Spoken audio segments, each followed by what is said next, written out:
do completely the opposite. Are the Amazon investors losing patience with this guy? Shares dropped, at the most 13% after hours. So I think a little bit of patience is waning now, because this is a company that is spending phenomenal amounts on all manner of things. Remember, at its core, this is a company that sells products. It sells books, is where its heart is, and now online presence.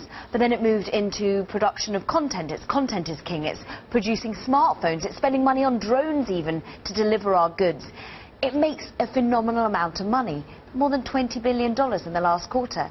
But it spends more than that. It increased its spending 23%. Sales rose 20%. But then they've got a net loss of almost $500 million, 10 times the amount this time last year. As you said, the worst since this company went public. And worst of all is next quarter, the fourth quarter, when we all splash out on our Christmas giving.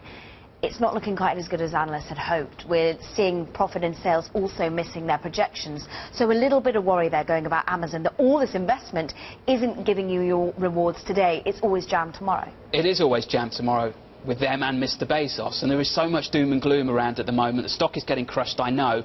But there was one little bit of a silver lining, right? You're right. And this is all about Amazon Web Services. This is all about their cloud computing. This is about enterprise. They've made a phenomenal part of their business allowing companies, startups all the way up to big companies, to run their websites, to run their storage of their data via Amazon. They pay per hour, basically. You don't have to host your website. You don't have to host your app anymore. You don't even have to store all that data that you and I need our huge servers in our companies for. This is the way the company is moving, and there was a real uptick. They were getting crushed last quarter by competition. Google's hot on their heels. Microsoft also providing cloud very efficiently.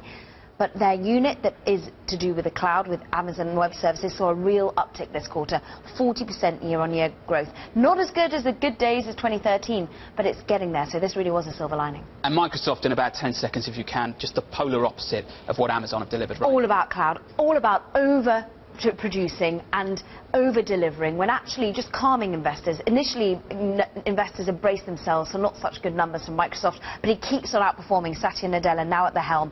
Sales up 25%, that's a beat. Profit up 5%, even though they're laying off 18,000 people, having to pay out for redundancies, and it's the cloud that is winning. I'll leave you with a quote from Sanford Bernstein. How many vendors of this size are growing that fast? More than doubled their cloud provision. There we go.